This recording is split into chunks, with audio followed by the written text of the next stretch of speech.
Hello friends, ഇന്ന് നമുക്ക് Ethiopian എയർലൈൻസിൽ ഒരു യാത്ര പോകാം. ഞാനിപ്പോൾ ഉള്ളത് താൻസാനിയയിലെ ദാറുസലാമിലാണ്. ഇവിടെ നിന്ന് എത്യോപ്യൻ എയർലൈൻസിൽ അഡിസ് അബാബയിലേക്കാണ് എൻ്റെ യാത്ര. അപ്പോൾ ഈ ഫ്ലൈറ്റിലെ സ്പെഷ്യാലിറ്റിയും കാര്യങ്ങളൊക്കെ എങ്ങനെയുണ്ടെന്ന് നോക്കാം. ആദ്യം തന്നെ ബിസിനസ് ക്ലാസ്സാണ്. ഒരു 4 പേരാണ് ഒരു നിര സീറ്റിലുള്ളത്. വലിയ വിശേഷപ്പെട്ട ഒരു ബിസിനസ് ക്ലാസ് ആയിട്ടൊന്നും എനിക്ക് തോന്നിയില്ല. എക്കോണമി ക്ലാസ്സിലാണെങ്കിൽ 6 പേരാണ് ഒരു നിരയിൽ ഇരിക്കുന്നത്. സീറ്റുകളൊക്കെ കമ്പാരിറ്റീവ്ലി ലെഗ് സ്പേസും കാര്യങ്ങളൊക്കെ ഉണ്ട്. പിന്നെ എനിക്ക് കിട്ടിയത് എമർജൻസി എക്സിറ്റ് തൊട്ടടുത്തുള്ള സീറ്റായിരുന്നു കേട്ടോ.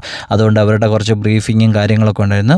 പോരാത്തതിന് ഒരു എക്സ്ട്രാ ബുക്ക്ലെറ്റും ഉണ്ടായിരുന്നു ഇതിനെപ്പറ്റി ഡിസ്ക്രൈബ് ചെയ്യുന്നത്. പിന്നെ ഒരു പച്ച കവർ കിട്ടി. അപ്പോൾ ഞാനിത് എന്തോ വലിയ സംഭവമാണ്, എന്തൊക്കെ ആയിരിക്കും എന്നൊക്കെ കരുതി നോക്കുമ്പോൾ ഒരു ചെറിയ തലയണയാണ്. അത് തന്നെ സ്റ്റെയിൻസൊക്കെ പറ്റിയ ഒരു തലയണയായിരുന്നു എനിക്ക് കിട്ടിയത്. ഇതൊക്കെ ഒന്ന് ശ്രദ്ധിച്ചാൽ നന്നായിരിക്കും എത്യോപ്യൻ എയർലൈൻസ്. പിന്നെ എമർജൻസി എക്സിറ്റിൻ്റെ അടുത്തുള്ള സീറ്റ് ആയതുകൊണ്ട് തന്നെ ഫ്രണ്ട് സീറ്റിൻ്റെ ബാക്കിൽ നമുക്ക് ടേബിളില്ല. സൈഡിൽ നിന്ന് ഇങ്ങനെയാണ് നമുക്ക് ടേബിൾ എടുക്കേണ്ടത് ഫുഡ് കഴിക്കാനായിട്ട്.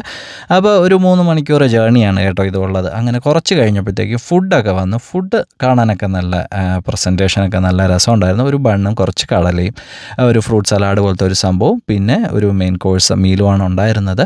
ഇതായിരുന്നു സംഭവം. ഒരു വെജിറ്റബിൾ കറി, കുറച്ച് റൈസ്, പിന്നെ ചിക്കൻ്റെ ഒരു സംഭവം. ഇത്രയായിരുന്നു ഇതിൽ ഉണ്ടായിരുന്നത്. എയർ ഇന്ത്യയിൽ ഈ ഒരു സ്റ്റൈൽ ഫുഡ് കണ്ട് ഞാൻ കൈൻഡ് ഓഫ് മടുത്തിരിക്കുകയാണ്. ബട്ട് സ്റ്റിൽ എന്നാലും ഇത് എങ്ങനെയുണ്ടെന്ന് നമുക്ക് നോക്കാം. ബണ്ണും ഒക്കെ വലിയ കുഴപ്പമൊന്നുമില്ല, കാണാനൊക്കെ നല്ല ഭംഗിയൊക്കെ ഉണ്ട്. അങ്ങനെ നമ്മൾ മെയിൻ കോഴ്സ് ഫുഡ് ട്രൈ ചെയ്യാമെന്ന് വിചാരിച്ച് അങ്ങനെ ഓരോന്നായിട്ടൊക്കെ ഒന്ന് വിശദമായിട്ട് പരിശോധിച്ച് നമ്മൾ കഴിച്ചു തുടങ്ങി. കാണുമ്പോൾ നല്ല ഒരു ഭംഗിയൊക്കെ ഉണ്ട് കേട്ടോ. ഡിഷസൊക്കെ കാണാനായിട്ട് നല്ല ഭംഗിയൊക്കെ ഉണ്ട്. പിന്നെ ആ ഫ്രൂട്ട് സലാഡ് ഇത് എന്താണെന്ന് എനിക്ക് അധികം അങ്ങോട്ട് മനസ്സിലായിട്ടില്ല. നമ്മൾ കഴിച്ച് നോക്കുമ്പോൾ അത് എങ്ങനെയുണ്ടെന്ന് അതിൻ്റെ റിവ്യൂ പറയാം. പിന്നെ കടല നമ്മുടെ നാട്ടിലും കിട്ടുന്ന സാധനം തന്നെയാണല്ലോ. കടലയൊക്കെ ആദ്യമായിട്ടാണ് ഒരു ഫ്ലൈറ്റിൽ ഞാൻ കാണുന്നത്. ഞാൻ കുറച്ച് ചായയും മേടിച്ചിട്ടുണ്ടായിരുന്നു. അങ്ങനെ മെയിൻ കോഴ്സ് നമ്മൾ ചിക്കനൊക്കെ നോക്കുമ്പോൾ നല്ല സോഫ്റ്റ് ആയിട്ടുള്ള ചിക്കനായിരുന്നു. നല്ല മസാലയൊക്കെ പിടിച്ച് നല്ല ടേസ്റ്റി ആയിട്ടുള്ള ചിക്കനായിരുന്നു. റൈസും തരക്കേടില്ലാതെ ആവശ്യത്തിനൊക്കെ വെന്തിട്ട് നമ്മുടെ ബിരിയാണി റൈസ് പോലത്തെ ഒരു സംഭവമൊക്കെ ആയിരുന്നു.